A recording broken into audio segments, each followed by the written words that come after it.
नमस्कार, मेरा नाम है जीशा और आप देख रहे हैं दी लालन टॉप का डेली फाइनेंशियल बुलेटिन खर्चा पानी। खर्चा पानी में आज बात करेंगे रूस में रहने वाले भारतीय स्टूडेंट्स की। यूक्रेन में भारतीय स्टूडेंट्स को लेकर लगातार आ रही बुरी खबरों से उनके पेरेंट्स और पूरा देश तो चिंतित है ही।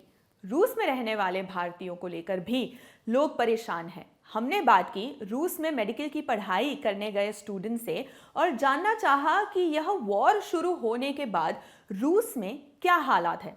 रूस पर लगे इकोनॉमिक सैंक्शन से क्या वहां कोई फाइनेंशियल क्राइसिस शुरू हो गई है?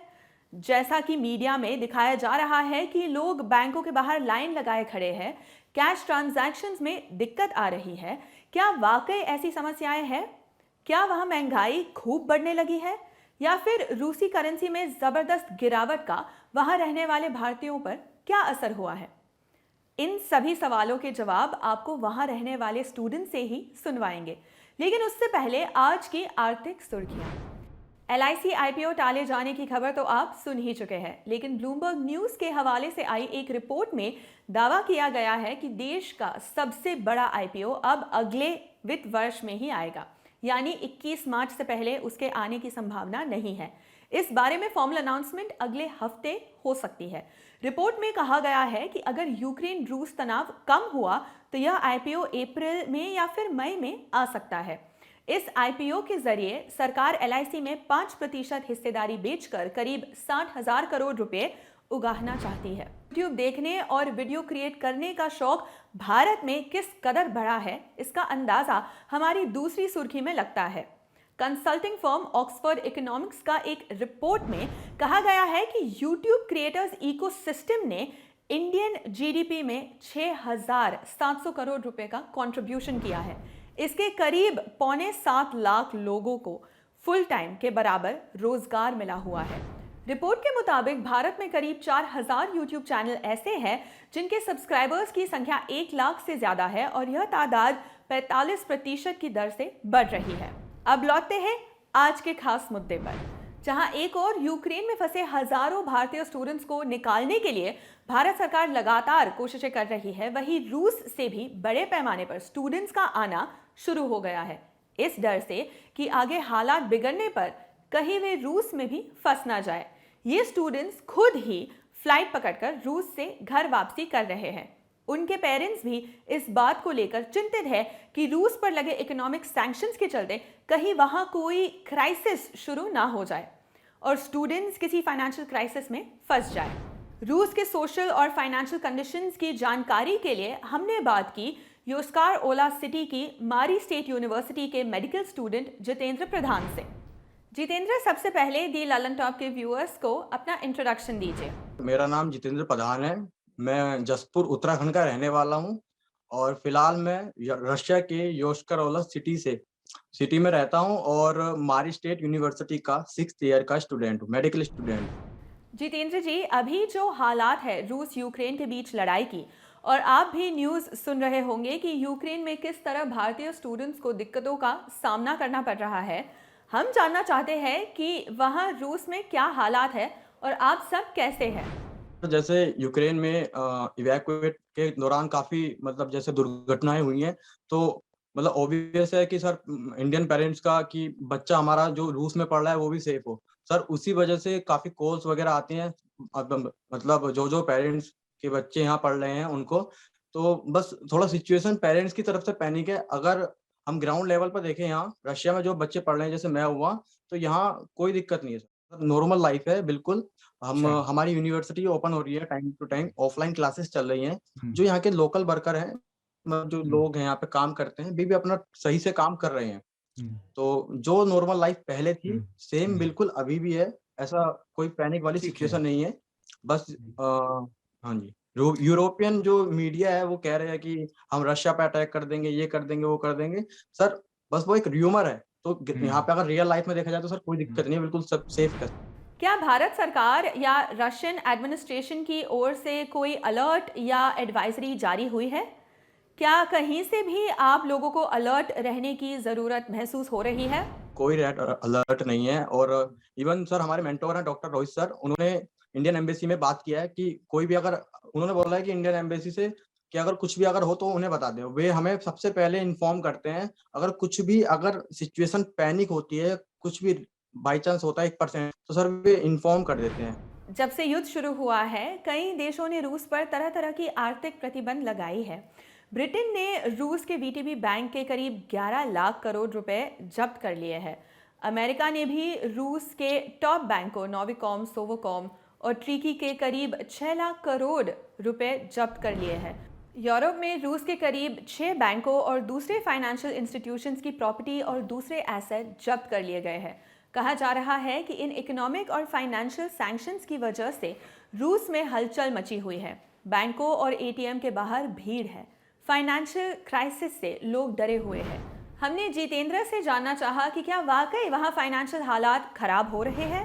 सर मैं मानता हूँ कि यहाँ पे किसी तरह की ऐसी फाइनेंशियल कोई दिक्कत नहीं है, कैश विड्रॉल में और किसी भी चीज में कोई दिक्कत नहीं है। इजीली जा रहे हैं एटीएम में और कैश विड्रॉल कर सकते हैं। जैसे सुना था कि आपने मॉस्को की और बड़ी सिटी की वीडियो देखी होगी कि लाइन में लगे हैं। उधर का तो सर मुझे इतना आइडिया नहीं है, बट यहाँ हमारी सिटी में बिल्कुल सेफ है और जो अदर सिटीज हैं वहाँ भी कोई दिक्कत नहीं है सर। कैश में कोई दिक्कत नहीं आ रही है, विड्रॉल इजीली ले रहे हैं और उल्टा फायदा ही है सर। रूसी करेंसी रूबल 30% से ज्यादा टूट चुका है। इससे किसी तरह की प्रॉब्लम फेस करने के बजाय क्या यह उल्टा आपके लिए फायदेमंद साबित हुआ है? फायदेमंद ही है, क्योंकि जहाँ हाँ, 20,000 का 18,000 मिलते थे, वहाँ पे उनको 25,000 तक या 30,000 तक मिल रहे हैं, तो लगभग 7-8 हुँ, हज़ार का बेनिफिट ही हुआ। जैसा कि आपको पता है कि ग्लोबल पेमेंट नेटवर्क स्विफ्ट से कई बड़े रूसी बैंकों को बैन कर दिया गया है। कहा जा रहा था कि इसके चलते अब दूसरे देशों से रूस में पैसा भेजना या मंगाना मुश्किल हो जाएगा। क्या आप लोग भी ऐसे किसी संकट से जूझ रहे हैं? क्या किसी भी तरह की फाइनेंशियल प्रॉब्लम फेस कर रहे हैं? तो अभी बीच में क्या हुआ था, मास्टर कार्ड जो होता है अ, तो वो बीच में थोड़ा मतलब बंद हो गया था। बट ये है कि जिनके पास वीज़ा कार्ड थे, जिन स्टूडेंट के पास वीज़ा कार्ड थे, वे बिल्कुल सही काम कर रहे हैं। मास्टर कार्ड में बीच में प्रॉब्लम आई थी, बट हुँ, जैसे कोई मेरा फ्रेंड है जिस पे वीज़ा कार्ड है, तो मैं उन उसके फ्रेंड अपने फ्रेंड के कार्ड हुँ। से मनी विथड्रॉल कर रहा था। सर ऐसा कुछ मेजर इश्यू नहीं है, बहुत माइनर सा है। तो उसमें कोई सर किसी भी स्टूडेंट को मेरे ख्याल से कोई दिक्कत नहीं हुआ। क्या रूस में किसी भी तरह का बैंकिंग अलर्ट जारी हुआ है? सरकार ने या यूनिवर्सिटी एडमिनिस्ट्रेशन ने किसी तरह की एडवाइजरी जारी की हो कि आप लोग पैसे या सामान जमा कर लें? देखिए जितेंद्र ने क्या कहा। हाँ जी, यहाँ पे किसी भी तरह का कोई अलर्ट ऐसा कुछ बताया मतलब दिया नहीं है, और सबसे बड़ी बात ये है कि फाइनेंशियली हमें फ़ायदा ही हो रहा है। हुँ, और हाँ, हो सकता है कि बीच में जैसे प्रतिबंध लगे थे, तो हमें भी ये लगा कि यहाँ पे महँगाई काफ़ी तेज़ी से बढ़ जाएगी। हुँ, तो हमने भी मतलब स्टूडेंट्स ने खुद नहीं सोचा कि थोड़ा सामान सेव कर लेते हैं, हुँ, खाने-पीने के जो डेली नीड्स के प्रोडक्ट्स हैं। बिकॉज़ हमने भी यूक्रेन में देखा कि मतलब जो स्टूडेंट यूक्रेन में थे, उन्हें खाने-पीने की काफ़ी दिक्कत हुई।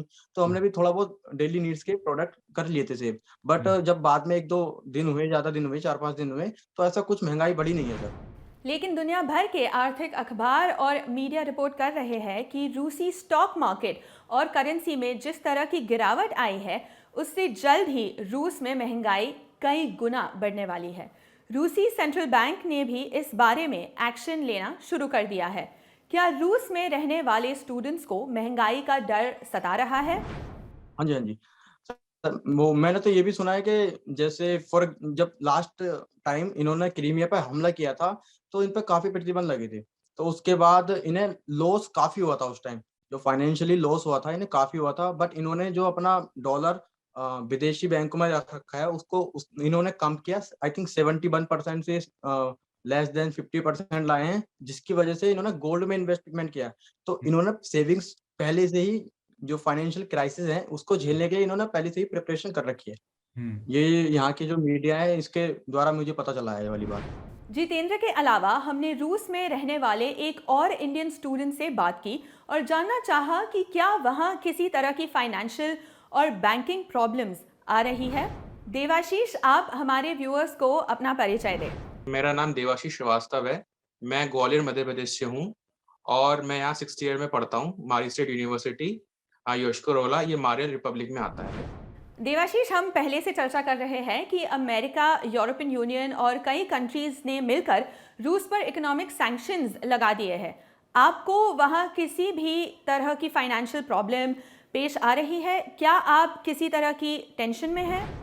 नो सर, ऐसे यहाँ पे कोई रशिया में तो प्रॉब्लम नहीं है, क्योंकि देखा जाए तो जब ये वॉर नहीं थी उससे पहले जो रशियन रूबल था वो स्ट्रांग ही था इंडियन से।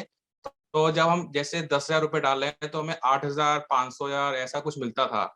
और लेकिन अब जब से वॉर स्टार्ट हुई है तो इंडियंस का तो फायदा ही हुआ है। इसमें हम जैसे 20,000 डालते हैं तो हमें कम से कम 22 या 25,000 आराम से मिलते हैं। तो इसमें हमें ऐसा इंडियंस को तो ऐसी प्रॉब्लम नहीं है, और बल्कि उनको फायदा ही हुआ है इंडियंस को तो। वहाँ स्टॉक मार्केट बंद है, अभी भी लड़ाई थमने का नाम नहीं ले रही है। मार्केट जब भी खुलेगा गिरेगा, करेंसी भी और टूटेगी। कहा जा रहा है कि रूस में महंगाई बढ़ने के डर से लोगों ने ज़रूरी चीज़ों की स्टॉकिंग शुरू कर दी है। क्या वहाँ सामान के दाम बढ़ने लगे हैं? जैसे सर वॉर है तो सर सबको थोड़ा वो तो लगता ही है कि कुछ महंगाई बढ़ रही है तो सामान स्टॉक कर लें अपने घर में। तो सर यहाँ पे स्टूडेंट्स ने सामान स्टॉक करना स्टार्ट कर दिया, जो उनका डेली डेली नीड्स की चीजें हैं, तो वो उन्हें खरीद के रखना स्टार्ट कर दिया है। और जो महंगाई को लेके देखा जाए तो सर अभी ज्यादा तो फर्क नहीं पड़ा है, 10 से 12 रुपए का रूबल का फर्क पड़ा है। तो इतना तो सर अभी नॉर्मल है, ऐसा कुछ ज्यादा बिगड़ा नहीं है। सब अपने काम पे जा रहे हैं, सब कॉलेज पूरा खुला है, ऑफलाइन क्लासेस चल रही हैं, कोई प्रॉब्लम नहीं है। हमने जाना चाहा कि क्या रूस में ट्रांसपोर्ट या कम्युनिकेशन को लेकर कोई दिक्कत पेश आ रही है? क्या स्टूडेंट्स को अपने पेरेंट्स या रिलेटिव्स से कांटेक्ट करने में कोई प्रॉब्लम आ रही है? सर जो ट्रांसपोर्ट है तो सर ट्रांसपोर्ट तो चल रहा है, कोई दिक्कत नहीं है। बस जो कम्युनिकेशंस में है तो सर जो इंस्टाग्राम और जो फेसबुक है उसको थोड़ा-सा यहाँ पे उसके सर्वर डाउन कर दिए गए हैं। मेबी वो रशिया वो अमेरिका के हैं तो शायद इसलिए स्वाइप किया हो मेबी।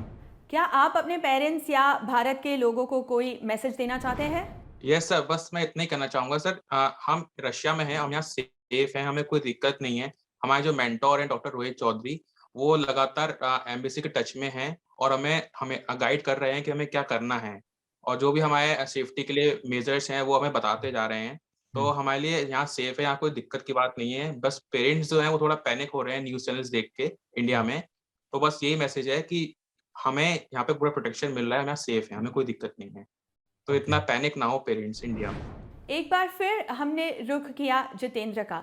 उनसे जानने की कोशिश की कि क्या वहाँ रहने वाले दूसरे भारतीय लोगों में किसी तरह का डर है, उनके किसी यार, दोस्त या परिचित को कोई प्रॉब्लम हो रही है। किसी भी तरह की कोई पैनिक सिचुएशन नहीं है यहाँ पे ग्राउंड लेवल पे। बस ये है कि पेरेंट्स यूक्रेन की जो हाल हुए हैं, जो इंडियन स्टूडेंट के साथ वहाँ हुआ है, तो उसी वजह से थोड़ा चिंतित हैं। और यहाँ पे ग्राउंड लेवल पर कोई दिक्कत नहीं है, और उल्टा रूबल डाउन की वजह से और फायदा ही हो रहा है स्टूडेंट्स का। अभी तक यूक्रेन से जो भी खबरें आ रही है उससे लड़ाई रुकने के संकेत नहीं मिल रहे हैं। मीडिया में ऐसी खबरें भी है कि रूसी शहरों में हमले हो सकते हैं। क्या वहां रहने वालों को किसी खतरे का डर सता रहा है? क्या लोग अपनी सेफ्टी को लेकर चिंतित है? बिल्कुल नहीं होगी सर। एक तो सबसे बड़ी बात ये, रूस सबसे बड़ा देश है क्षेत्रफल के हिसाब से। तो अगर यहाँ परमाणु अटैक भी बाई चांस, पहली बात तो होगा नहीं है, पर अगर बाई चांस करते हैं तो बहुत बड़ा देश है, और यहाँ एक सिटी से दूसरी सिटी भी काफी दूर है। भारत से इतनी बड़ी संख्या में स्टूडेंट्स मेडिकल पढ़ने के लिए रूस क्यों जाते हैं? वहाँ मेडिकल कोर्स करने का खर्च कितना आता है? हमने यह भी जानने की कोशिश की। सर सबसे पहले तो सर नीट के थ्रू ही यहाँ पे सब एडमिशन लेता है। जो जिनका नीट क्वालिफाई होता है वे ही विदेश में एडमिशन के लिए एलिजिबल होते हैं सर। और हाँ जी, और एमबीबीएस कंप्लीट करने के बाद एक एग्जाम होता है एफएमजीई, जो अभी 2023 में शायद नेक्स्ट हो जाए। तो उसको क्वालिफाई करने के बाद ही इंडिया में वैलिडिटी, मतलब वैलिड होता है कि हाँ ये डॉक्टर है ऑफिशियली। रशिया में 6 साल का कोर्स होता है, और डिपेंड करता है फीस का अलग अलग यूनिवर्सिटी पे। जैसे फॉर एग्जांपल हम अपनी यूनिवर्सिटी की बात करें तो 20 से 25 लाख में हो जाता है कंप्लीट। और अदर यूनिवर्सिटी है जिसमें कम में भी होता है सर, और ज्यादा में भी होता है। भारत और रूस के संबंध पुराने हैं। वहाँ के लोग भारतीयों से कैसा व्यवहार कर रहे हैं? भारतीय स्टूडेंट से वहाँ के लोकल लोग कैसे पेश आते हैं? सर जब से अभी तक मैं आया हूँ 6 साल, मतलब 5 साल हो गए हैं, 6th ईयर में मैं हूँ। इंडियन स्टूडेंट, कोई भी इंडियन हो, स्टूडेंट हो, ट्रेवलर हो, उसके साथ यहाँ के लोकल बंदे काफी अच्छा बिहेव करते हैं, और यहाँ के अपने इंडिया के कल्चर को काफी लाइक करते हैं। जैसे फॉर एग्जांपल यहाँ पे एस्कॉन का काफी ट्रेंड है, और अपने इंडिया के कल्चर हो गई, मूवीज हो गई, मिथुन चक्रवर्ती हो गई, ये सर काफी फेमस है। यूएन में रूस के खिलाफ वोटिंग में भारत ने एब्स्टेन रहने का फैसला किया है। इसका रूसी सरकार ने स्वागत किया है। भारत के इस कदम को रूस के लोग कैसे देखते हैं? इस पर उनका रिएक्शन क्या है? पता है इंडिया और रशिया के संबंध बहुत अच्छे हैं और आगे तक ही रहेंगे, अच्छे रहेंगे। तो उन्हें पहले से ही इंडिया को सबसे ज्यादा मैं मानता हूँ कि अच्छे संबंध इंडिया से ही मानते हैं यहाँ के लोकल लोग। तो प्यार और बढ़ ही रहा है, मतलब रिलेशन और अच्छे हो रहे, स्ट्रांग हो रहे हैं। हमने जितेंद्र से जानना चाहा कि क्या वह भारत में रहने वाले लोगों या अपने पेरेंट्स को कोई मैसेज देना चाहते हैं। सर मैं तो यही कहना चाहूंगा कि जैसे क्रिटिकल सिचुएशन है सर, पूरे देश के लिए, पूरी दुनिया के लिए क्रिटिकल है।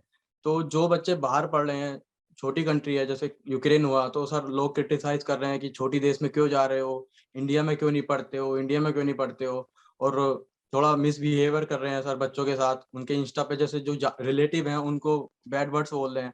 तो सर मैं तो यही कहना चाहूंगा कि ऐसा ना करें कृपया, और उन्हें मोटिवेट करें सर। जिस सिचुएशन में यूक्रेन के स्टूडेंट्स हैं अपने, तो उन पे क्या बीत रही है, उनके पेरेंट्स पे क्या बीत रही है, उन्हें ये एटलीस्ट ये सोचना चाहिए और उनको मोटिवेट करना चाहिए कि हम उनके साथ हैं। ये नहीं कि हाँ कि तुम वहाँ क्यों गए, वहाँ क्यों गए, ये सब तो ये सब सर बुरा लगता है सर। और कहते हैं कि वहाँ यूनिवर्सिटी फेक है, ये है सर। आखिरकार हमें टेस्ट देना है ना, एलिजिबिलिटी टेस्ट देना होता है सर। अब इंडिया में आने के बाद सर हम तभी डॉक्टर हैं जब हम वो टेस्ट क्रैक करेंगे, और उसके बाद ही हम इंडिया में डॉक्टर बन पाएंगे। सर यही संदेश है कि सर मोटिवेट करें सबको, और नेगेटिविटी ना फैलाएं सर। जिस पर बीतती है उसी को पता होता है सर। तो ये थी रूस में पढ़ने वाले भारतीय स्टूडेंट से हमारी चर्चा। और अब चलते चलते मार्केट अपडेट्स। रूस यूक्रेन संकट के बीच शेयर बाजारों में गिरावट जारी है। आज यूक्रेन में यूरोप के सबसे बड़े न्यूक्लियर प्लांट पर रूस के हमले की खबर से बॉम्बे स्टॉक एक्सचेंज का सेंसेक्स 1100 पॉइंट से भी ज्यादा टूट गया। हालांकि बाद में इसमें रिकवरी आई। सेंसेक्स 768 पॉइंट नीचे 54,333 पर और निफ्टी 255 पॉइंट नीचे 16,242 पर बंद हुए। शुरुआती कारोबार में निवेशकों को करीब 5 लाख करोड़ रुपए से ज्यादा का नुकसान हुआ। एक आकलन के मुताबिक जब से रूस ने यूक्रेन पर हमला किया है, तब से भारत में इन्वेस्टर्स के 15 लाख करोड़ रुपए से ज्यादा का नुकसान हो चुका है। यह रकम यूक्रेन की जीडीपी से भी ज्यादा है। दूसरी तरफ क्रूड ऑयल के दाम $120 प्रति बैरल के पार जा चुके हैं और इसके चलते डॉलर के मुकाबले रुपये और दुनिया भर की करेंसीज में गिरावट देखी गई। तो ये था आज का खर्चा पानी। आज का बुलेटिन लिखा है हमारे साथी प्रमोद ने। अगले एपिसोड तक अपना ख्याल रखें। नमस्कार।